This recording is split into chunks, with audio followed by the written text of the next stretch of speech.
আপনারা এতক্ষণ ধরে শুনছেন আসলে মেয়েদের উপর বা নারী শিক্ষার্থীদের উপর কি কি ধরনের সাইবার বুলিং এর ব্যাপারটা চলছে। আমি অন্যান্য প্রসঙ্গে যাব না।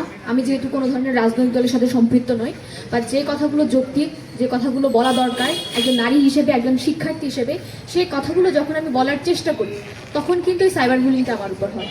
আজকে ডাকসুর, আমি যেহেতু একজন ডাকসুর কার্যনির্বাহী সদস্য, তো সেই জায়গা থেকে আমাকে মানুষ প্রশ্ন করতেই পারে আমি 4 মাস পর্যন্ত কি কাজ করলাম, আমার ইস্তেহার অনুযায়ী আমার কার্যক্রম কতটুকু এগোলো। কিন্তু না, এতদিন পর্যন্ত কোনো ধরনের প্রশ্নের সম্মুখীন হইনি।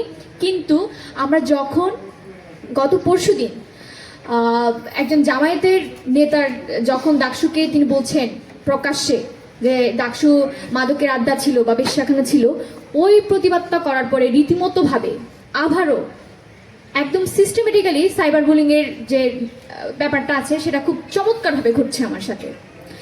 এই সাইবার বুলিংয়ের অ্যাটাকটা যখন কোনো একটা নারীর জীবনে প্রথম আসে, সে অনেক বিচলিত হয়, সে অনেক মানসিকভাবে ভেঙে পড়ে, সে স্বাভাবিক কার্যক্রম থেকে ভালো মতো স্বাভাবিক কার্যক্রম সে করতে পারে না। কিন্তু একজন নারীকে যখন বারবার এই ধরনের সাইবার বুলিংয়ের শিকার হতে হয় তখন কিন্তু আর গায়ে লাগে না। এই যে যেমন আমাকে এখন আপনি যতই গালি দিবেন, যতই বুলি করবেন, আমার কিচ্ছু যায় আসে না। ট্রাস্ট মি, আমার কিচ্ছু যায় আসে না। আপনি আমাকে গালি দিয়ে খাস মেটান, এদিকে আমার মানসিক অবস্থা কিন্তু আর ভাঙবে না।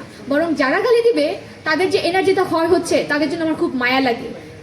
এটা গতকাল থেকে সাইবার বুলিংয়ের যে মাত্রাটা কি ধরনের সেটা আমি একটু কথা বলি। আমার একটা ছবি কালকে একটা পোস্ট করার পরে কেন আমি এখানে মুখ গোমরা করে আছি সেটা নিয়েও খুব ধরনের রিসার্চ চলছে। আমার সাথে তাদের জন্য খুব মায়া লাগে। এই যে বেড়াগুলা, এই যে খবিশগুলা, এই যে মানে খবিশের বাচ্চা খবিশগুলা, যে একটা মেয়েকে নিয়ে তার ছবিতে কেন তার মুখে কেন হাসি নাই, কেন গোমরা মুখে আছে, সেটা নিয়ে তারা রিসার্চ করে।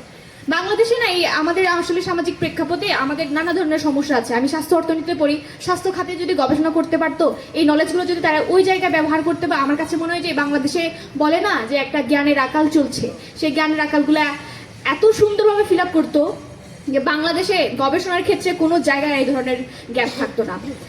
এখানে যারা উপস্থিত হয়েছে আমি জানি এখানে অনেকে মামলা করেছে, অনেকে চরম ভয়াবহ আকারে সাইবার বুলিংয়ের শিকার হয়, খুব চমৎকারভাবে শিকার হয় এগুলা। কিন্তু এই যে মেয়েগুলা যখন থানায় জিডি করতে যাবে তখন কিন্তু প্রশাসন বা রাষ্ট্রের কোনো ভ্রুক্ষেপ থাকে না।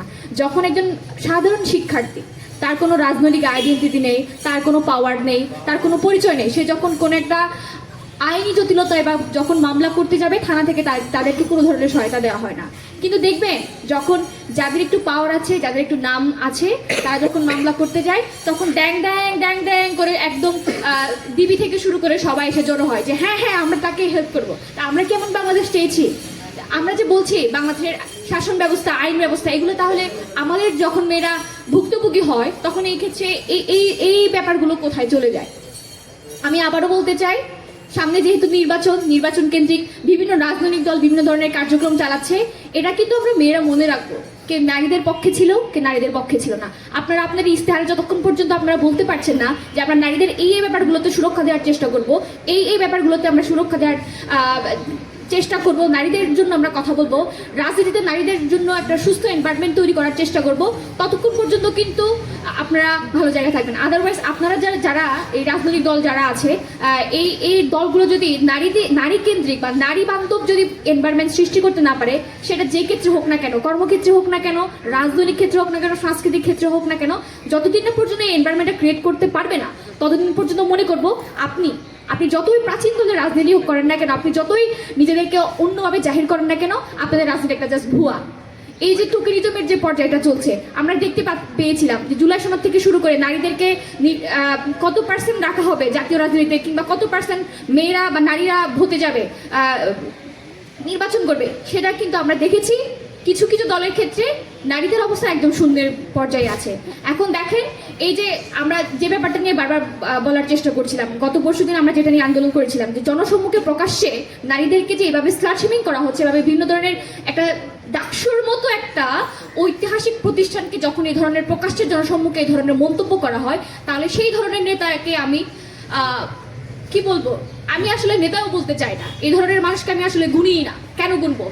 এই যে কথাগুলো আপনারা বলছে ভুলক্রমে মন্তব্যগুলো চলে আসে, এগুলো কিন্তু আমি কখনোই মনে করছি না একটা মানুষ ভুলভাবে এটা বলতে পারে। আমার কাছে মনে হয় যে অবচেতন মনে মানুষের চিন্তা ভাবনা যখন ওই লুপের মধ্যে ঘুরতে থাকে, অবচেতন মনে কিন্তু ঠুস করে এই কথাগুলো চলে আসে, এবং পরবর্তীতে সে যদি বলে এটা আমার ভুল হয়েছে, এটা আমার ব্যক্তিগত বক্তব্য, আমি জাস্ট বলবো এগুলো হচ্ছে হাস্যকর একটা এক্সকিউজ।